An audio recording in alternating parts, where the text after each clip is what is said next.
Bienvenue sur Soundpixel Lab. Maintenant que l'on a compris à quoi correspondait chaque mesure, il reste plusieurs choses à faire. Il faut supprimer la pièce, la distance enceinte micro, générer la courbe de grave médium complète et exporter tout ça pour pouvoir faire la simulation du filtrage. Générique!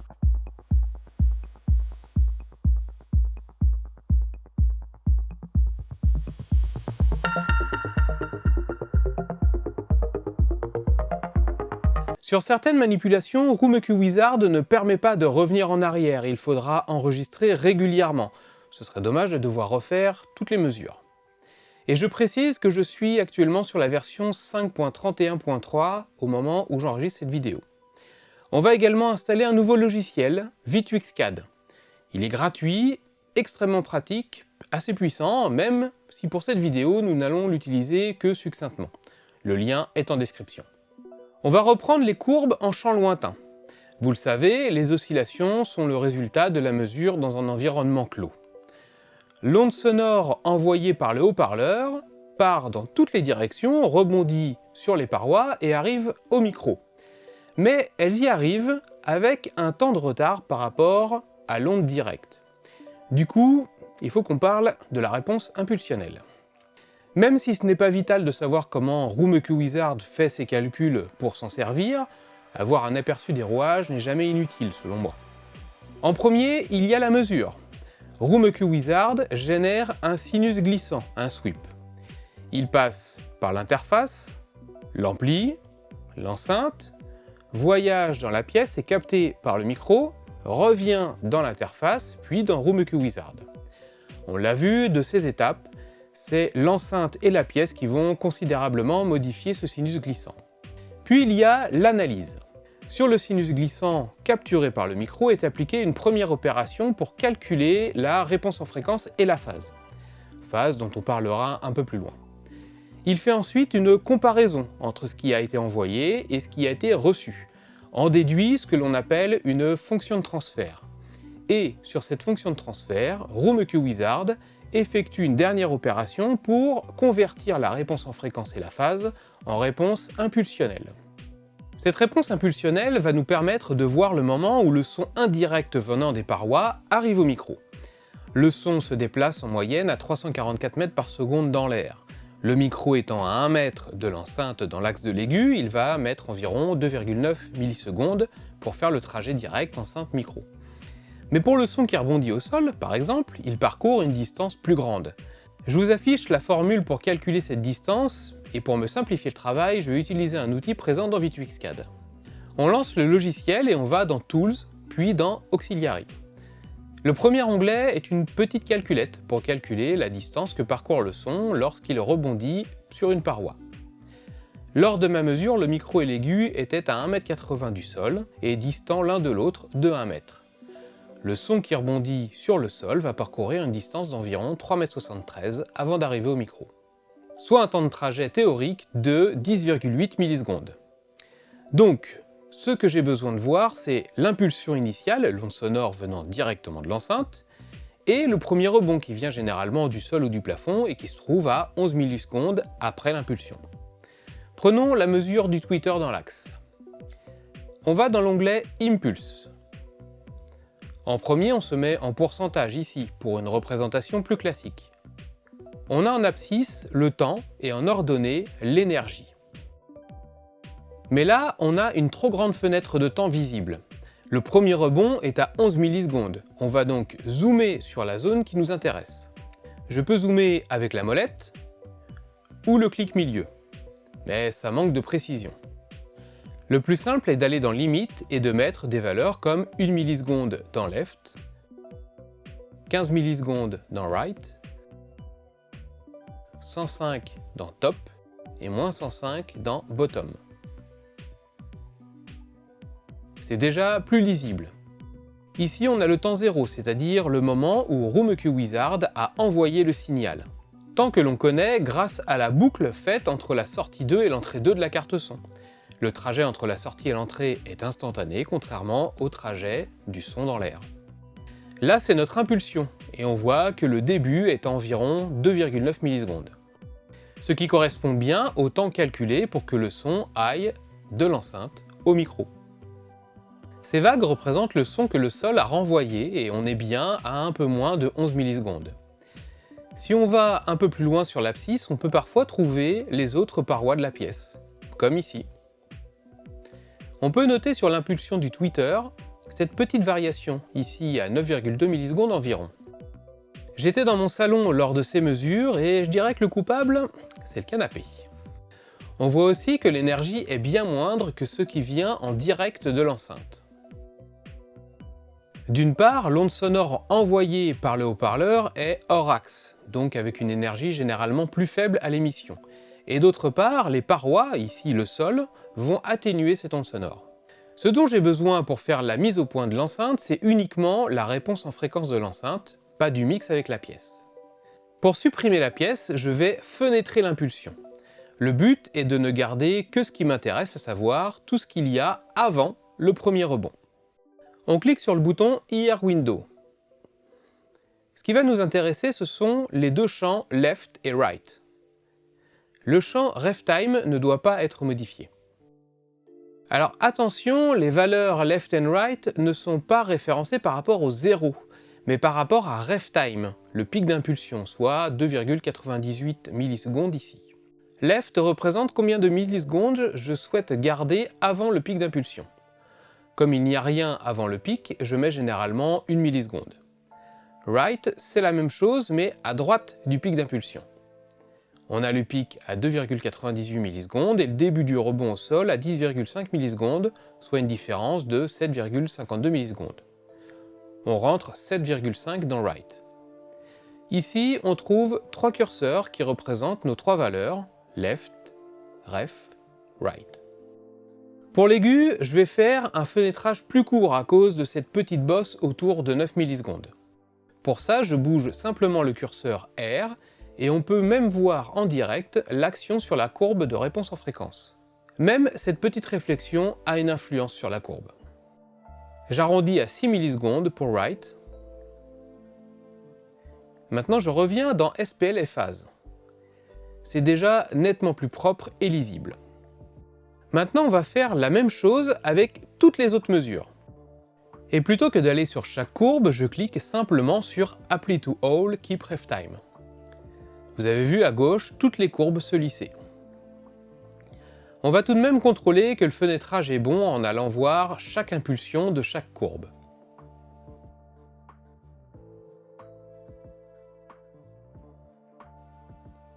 Sur le grave médium, l'impulsion est différente, il n'y a pas la petite vague à 9 millisecondes. Je pourrais déplacer le curseur Right juste avant le rebond du sol, mais je préfère rester comme ça. Restons sur la mesure dans l'axe du grave médium et passons sur l'onglet SPL. Ah, problème, j'ai perdu un bout de la courbe dans le grave.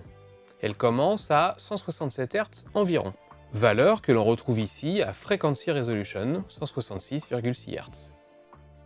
Cette fréquence est directement dépendante de la première réflexion. 167 Hz, c'est simplement 1 divisé par 6 millisecondes, temps de la fenêtre appliquée. On voit bien l'utilité de pouvoir mesurer dans un lieu dégagé, afin de limiter l'effet des parois et autres éléments proches. Nous avons maintenant les réponses en fréquence de l'enceinte seule, sans la pièce. N'oubliez pas de faire enregistrer sous pour éviter d'écraser vos courbes d'origine. Que puis-je voir plus précisément sur ces réponses en champ lointain ? On va cliquer sur l'icône Overlay. On commence avec l'aigu et je vous les affiche une par une. Dans l'axe, 10 degrés, 20, 30, 40, 50 et 60 degrés. On retrouve bien l'aigu qui chute avec l'angle de rotation de l'enceinte. C'est propre, il n'y a pas de gros creux ou pics qui apparaissent hors axe et le fait que le tweeter possède ce petit cône, un guide d'onde, doit aider à la propreté des courbes. Passons au grave médium. Comme pour l'aigu, je vais afficher les courbes l'une après l'autre. Dans l'axe, 10 degrés, 20, 30, 40, 50 et 60 degrés. Là, contrairement à l'aigu, c'est moins propre dans le haut. On voit l'effet du fractionnement hors axe qui met un beau bazar. Heureusement, ça sera une plage de fréquence qu'il ne devrait pas reproduire une fois le filtrage réalisé. Pour aller un peu plus loin dans l'analyse, je vais ouvrir la courbe en champ proche du grave médium. Ah, précision, j'ai refait les mesures en champ proche de l'évent et du grave médium en commençant les mesures à 5 Hz. Ça ne change absolument rien à tout ce que j'ai dit jusqu'à maintenant, c'est pour la suite de la vidéo. En ne gardant que les deux courbes dans l'axe, on peut voir deux choses. Le grave baisse avec la distance, et il y a un plateau qui apparaît entre 600 et 1600 Hz environ. Vous avez enfin le visuel sur les mesures de l'effet de baffle et de la diffraction. Bien, le fenêtrage enlève la pièce et me permet de voir l'effet de baffle et la diffraction. Mais les mesures ne sont pas encore tout à fait exploitables en l'état. Il faut encore que je supprime la distance enceinte micro. Qu'est-ce que ça veut dire que ceci? Parce que je vais avoir besoin de la phase acoustique des haut-parleurs. Je vais reprendre l'analogie faite par Cyril dans la vidéo de Studio Delta Sigma sur les Behringer B2031A. Et vous allez voir quelques similitudes avec les distorsions. Lorsqu'un instrument joue une note, mettons un La 440 pour faire simple et disons avec une guitare. Cette note est composée d'une fréquence fondamentale sinusoïdale à 440 Hz et de plusieurs harmoniques ayant des niveaux différents qui vont caractériser le son guitare. Toutes ces harmoniques sont jouées en phase, c'est-à-dire que leur forme d'onde, les sinusoïdes, se superposent parfaitement. Elles passent toutes au même moment par le zéro de la fondamentale, elles sont synchronisées, elles sont en phase. Seulement on l'a vu, un haut-parleur c'est loin d'être parfait.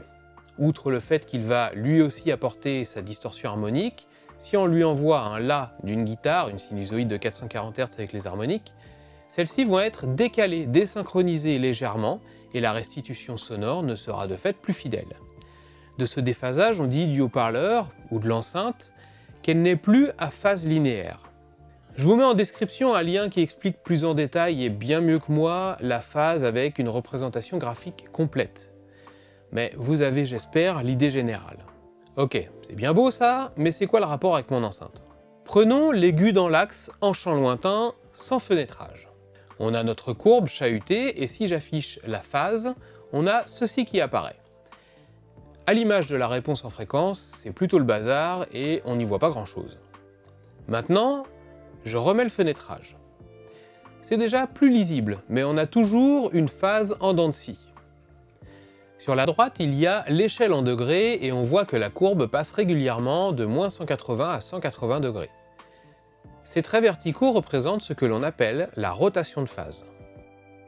Mais à quoi devrait ressembler la phase d'un haut-parleur du coup? Idéalement, une ligne droite horizontale. Dans la pratique, on devrait à minima avoir une droite plongeant un peu dans l'aigu. Pour savoir à quoi devrait normalement ressembler la phase de notre haut-parleur, on va aller dans Action et cliquer sur Generate Minimum Phase. On choisit d'inclure les fichiers de calibration. Oui, parce que l'interface audio et le micro ont aussi des petits déphasages. On clique sur Generate, et là on voit que les deux courbes ne se ressemblent vraiment pas. Si je génère la phase minimale sur le grave médium, c'est pareil, on a les dents de scie et une phase minimale qui ne colle pas entre elles. Pourquoi est-ce que l'on n'a pas directement la phase du haut-parleur? Si j'ouvre la mesure en champ proche du grave médium, donc avec le micro à 20 mm de la membrane, et que je génère la phase minimale, on trouve une phase qui est presque bonne. La cause est la distance qui sépare le haut-parleur du micro. Il faut que l'on supprime cette distance virtuellement, et on ne va faire cette manipulation que sur les mesures en champ lointain dans l'axe. Et surtout, avec des mesures fenêtrées. Pour contrôler que je vais bien faire les manipulations, je vais ouvrir 2 fois les mêmes mesures, et même pour l'exemple, une troisième du grave médium. Et attention, cette manipulation est irréversible, donc un petit enregistrer sous, histoire de. On va cliquer sur Overlay ici, et on choisit l'onglet Impulse. On voit que les pics des deux haut-parleurs sont très proches l'un de l'autre. Et c'est l'aigu qui arrive en premier. C'est encore une fois lui qui sera notre référence. On va dans l'onglet SPL et phase de l'aigu que l'on va manipuler. On clique sur Action puis sur Estimate IR Delay. Cette fenêtre s'ouvre avec un temps ici estimé à 2,9486 millisecondes. On va noter ce délai puis cliquer sur Shift IR. Ah, c'est mieux, on a une superposition presque parfaite de la phase mesurée et de la phase minimale générée. Vous allez me dire, on fait la même chose sur le graphe médium. Eh ben non, mais je vais le faire pour vous montrer pourquoi. Si on retourne sur notre overlay d'impulsion, on voit que l'impulsion de l'aigu a été décalée vers le 0. On a virtuellement supprimé la distance avec le micro. On va faire la même manipulation avec le graphe médium que j'ai ouvert en plus ici. Estimate IR Delay, Shift IR, et on retourne dans Overlay. L'impulsion du graphe médium a bien été décalée vers le 0, mais l'écart entre les deux pics n'est plus le même. Sur l'aigu, ce que j'ai fait virtuellement, c'est de rapprocher le micro sur le tweeter. En répétant la même opération sur le graphe médium, j'ai fait ceci. Sauf que toutes mes mesures ont été faites dans l'axe du tweeter. Il faut que je retire la même distance, plus précisément le même temps, pour les deux haut-parleurs. Donc, je vais enlever le temps trouvé avec l'aigu sur l'impulsion du graphe médium. On va sur le graphe médium, dans Action, on clique sur Offset t égale 0. Je rentre la valeur notée juste avant, 2,9486, en utilisant bien la virgule et pas le point du pavé numérique, puis Entrée. Si je retourne dans Overlay, on voit que l'on a bien le même écart entre les pics. Je vous mets en lien une vidéo qui va un peu plus loin avec cette manipulation, en particulier une méthode pour effectuer un contrôle avec des points de repère sur les courbes plutôt que de le faire visuellement. Bon, vous allez me dire qu'il y a un décalage entre la phase minimale et la phase mesurée plus grand que lorsque l'on a fait l'estimate IR Delay sur le graphe médium. Oui, mais celle-ci correspond à la réalité de la mesure puisque les mesures ont été faites dans l'axe de l'aigu. Avec cette enceinte, les haut-parleurs sont assez proches et la mesure n'a pas été faite trop loin, donc l'écart entre les pics est assez faible. Mais on voit tout de même l'impact sur la phase. Alors pas d'inquiétude, ces différences ne sont pas vraiment critiques. D'une part, l'oreille filtre facilement les petits problèmes de phase, et pour faire un peu de psychoacoustique, elle n'y est presque plus sensible au-delà de 3000 Hz. D'autre part, le décalage s'accentue haut en fréquence là où le graphe médium n'ira pas. Mais ce n'est pas vraiment ce qui nous intéresse ici. Si on cherche à connaître la phase de chaque haut-parleur, c'est surtout pour ce qui viendra après le filtrage. Le fenêtrage, c'est bon. La phase, c'est bon. Mais il manque toujours un petit morceau dans le grave. Voilà ce que nous allons faire pour compléter la réponse en fréquence. En premier, je vais intégrer la réponse de l'évent dans la réponse du graphe médium en champ proche. Ensuite, je vais appliquer l'effet de baffle et la diffraction théorique sur cette réponse en fréquence. Et pour finir, je vais mélanger ces courbes avec le graphe médium à 1 mètre. Bien, ouvrons de nouveau nos courbes d'évent et de graphe médium en champ proche. La première chose que je vais faire, c'est associer les deux courbes pour n'en avoir qu'une. Mais comment faire cette association? La solution qui allie simplicité et fiabilité est d'aligner les deux courbes dans l'extrême grave sous les 20 Hz. C'est pour ça que j'ai refait les mesures en démarrant à 5 Hz. Toutes ces opérations vont se faire dans l'onglet All SPL. Je clique sur Action, puis Mesurement Action. Je choisis la courbe de l'évent et je vais baisser son niveau pour avoir le plus grand chevauchement possible dans la zone entre 5 Hz et 20 Hz. Je note la valeur de l'offset et je ferme la fenêtre. Ensuite, je clique sur Alignement Tool. Dans le menu déroulant du haut, je choisis la courbe de l'évent et je rentre ici la valeur d'offset trouvée juste avant. Dans le menu déroulant du bas, je vais choisir la courbe du graphe médium en champ proche. Et je clique sur Aligned Sum.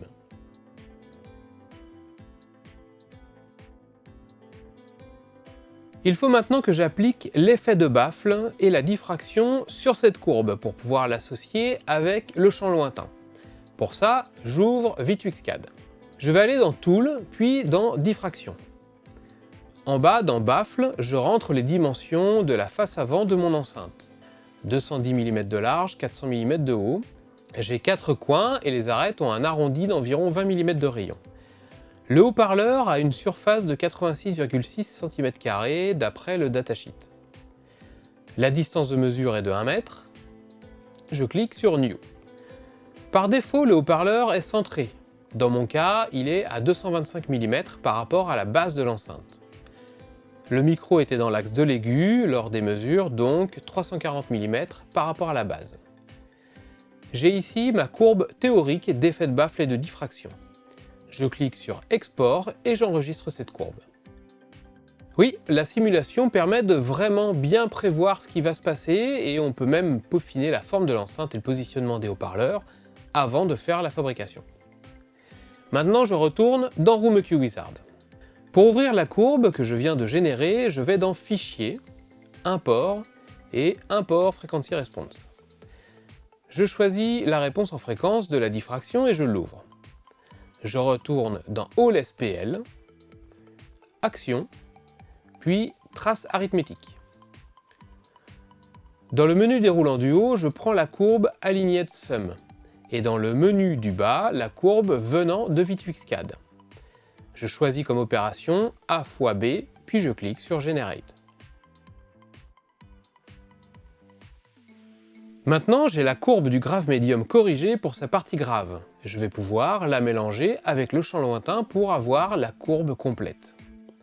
On va ouvrir Mesurement Action, choisir la dernière courbe générée et lui appliquer un offset pour aligner la courbe avec le champ lointain. Ce qu'il faut, c'est trouver une position où les deux courbes se superposent le mieux. Le but, c'est de voir dans quelle plage de fréquence je peux me mettre pour faire la fusion des deux courbes. Là, ce n'est pas trop mal avec un grand chevauchement dans le bas médium et la bosse de diffraction qui est pas mal alignée. On va avoir le choix d'une plage de fréquence entre 260 et 320 Hz en gros pour faire le mix des deux courbes.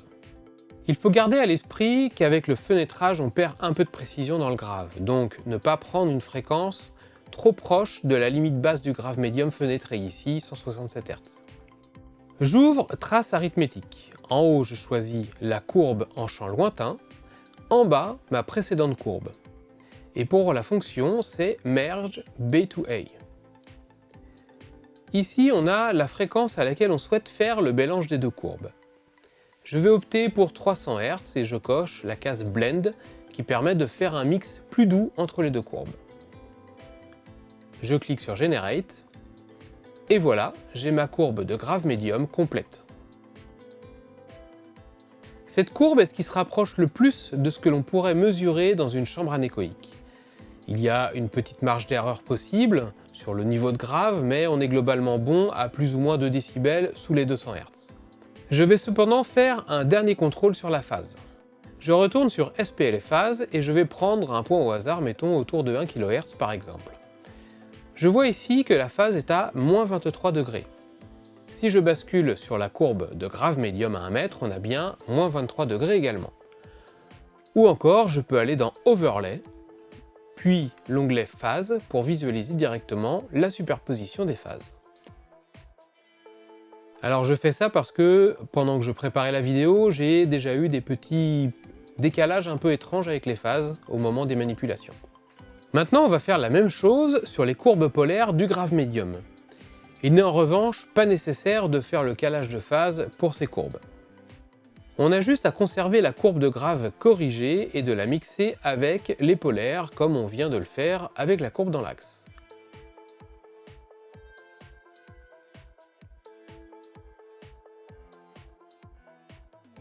Je vais copier les dénominations sur les nouvelles courbes générées et je peux supprimer les anciennes. Mettez un nom qui vous est explicite. Le plus important est d'avoir l'information HOR pour horizontal à la fin avec l'angle correspondant pour que ce soit plus simple lors de la simulation. Je vais exporter les courbes en format texte pour pouvoir ensuite les importer dans VTwixCAD. Là, j'ai toutes mes mesures à 1 mètre, dans l'axe et hors axe. J'ai également ouvert les deux courbes d'impédance. Je vais dans Fichier, Export, Export All Measurement as Text. Comme j'ai fait pas mal de manipulations sur les courbes, certaines ont pu avoir des plages de fréquences étendues artificiellement. Donc ici, je vais cliquer sur Use Custom Range et mettre une plage de fréquence entre 20 Hz et 20 000 Hz. Je choisis le dossier où je souhaite avoir les courbes et je clique sur Select. J'ai enfin tout ce qu'il me faut pour commencer la simulation du filtre. Mais je vous laisse ici avec ces courbes exportées et on se retrouve très vite pour jouer avec V2X CAD, faire le prototype et vérifier notre filtre à la mesure. A bientôt!